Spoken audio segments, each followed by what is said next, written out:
कर्तव्यनिष्ठ IAS अधिकारी तुकाराम मुंढे यांची राज्याच्या अन्न व औषध प्रशासन आयुक्त म्हणून नियुक्ती झाल्यानंतर राज्यभरातील अन्न व औषध प्रशासन खडबडून जागी झाले।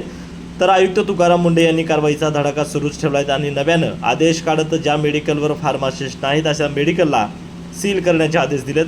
मात्र लातूरातील अन्न व औषध प्रशासन अजूनही झोपेतच असून अन्न व औषध प्रशासनामार्फत कोणत्याही बाबतीत कसलीही कारवाई होत नाही। त्यामुळे लातूरचे अन्न व औषध प्रशासन अजूनही झोपेतच असून तुकाराम मुंढेसारख्या अधिकाऱ्यांना देखील न जुमानता शांत बसून आहे। आणि याच विषयावर अधिक प्रकाश टाकला आमचे प्रतिनिधी नितीन बनसोडे यांनी।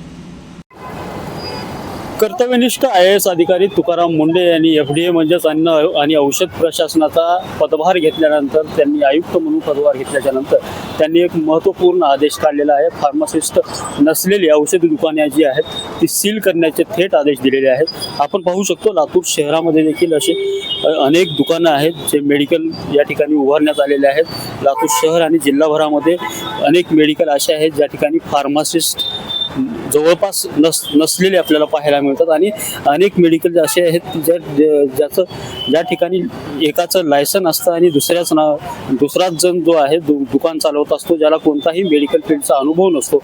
मात्र अशा दुकानावर म्हणजे फार्मासिस्ट नसलेल्या दुकानावर थेट सीलच्या कारवाईचे आदेश जे आहेत ते आयुक्त तुकाराम मुंढे यांनी दिलेले आहेत। त्यामुळं आता एकूणच जर पाहायला गेलं तर लातूरमध्ये नेमकं अन्न आणि औषध प्रशासन कशा पद्धतीची कारवाई करते हे पाहणं आता गरजेचं असणार आहे। मात्र तुकाराम मुंढे यांनी आदेश काढूनही लातूरचं अन्न आणि औषध प्रशासन जे आहे ते अजूनही सुस्त आणि झोपेचं सोंग घेतल्यासारखं वागतंय।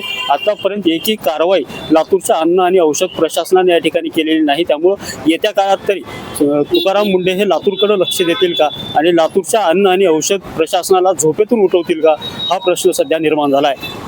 कॅमेरामॅन सुनील गवळीसह नितीन बनसोडे, एकमत डिजिटल, लातूर।